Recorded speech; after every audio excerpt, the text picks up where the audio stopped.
I would be less than transparent, and I would not do service to parliamentarians if I did not share the full extent of my concerns with respect to the measures presented in Bill C-23. Given the limited time available, I'll focus on the aspects that I find most problematic. It is essential to understand that the main challenge for our electoral democracy is not voter fraud, but voter participation.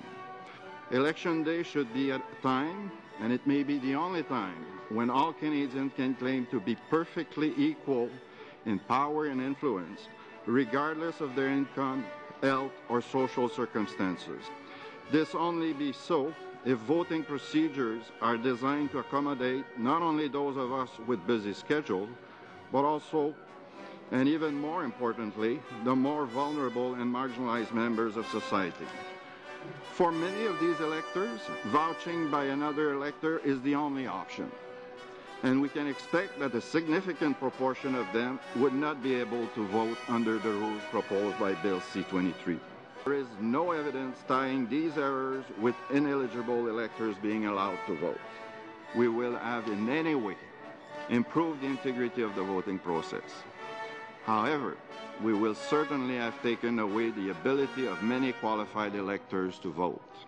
To correct the explicit factual error in the CEO's testimony. Canada, electoral fairness has traditionally been understood to mean maintaining a level playing field. Bill C-23 may well compromise the level playing field. The Chief Electoral Officer is wrong on this point as well as on other points. All in all, when looking at the proposed changes in relation to enforcement, the bill does not address the most pressing expectations of Canadians for timely and effective investigations.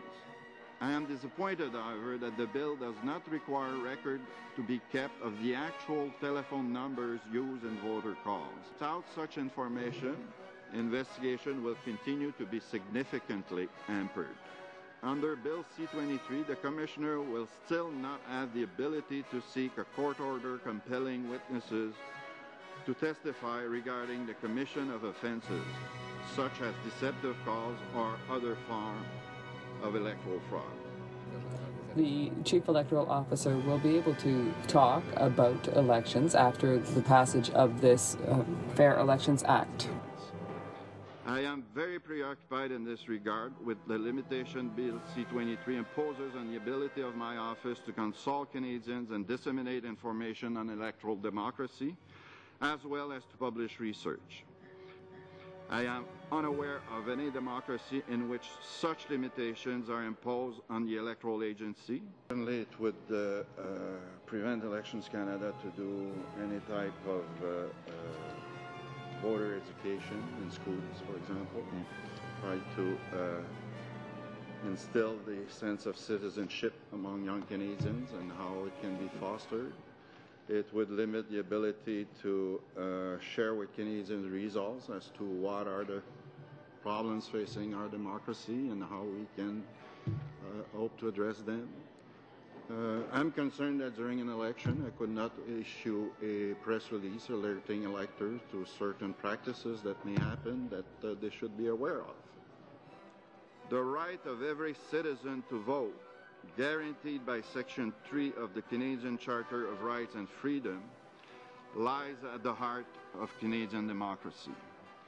Because amendments to the Canada Elections Act affect the fundamental rights of all Canadians, as well as the right of all political parties, it is particularly important that to the fullest extent possible, such amendments be based on a broad consensus as well as solid evidence. International standard that if you want to be successful in ensuring the integrity and the legitimacy of your institution, that you should seek the broadest consensus possible.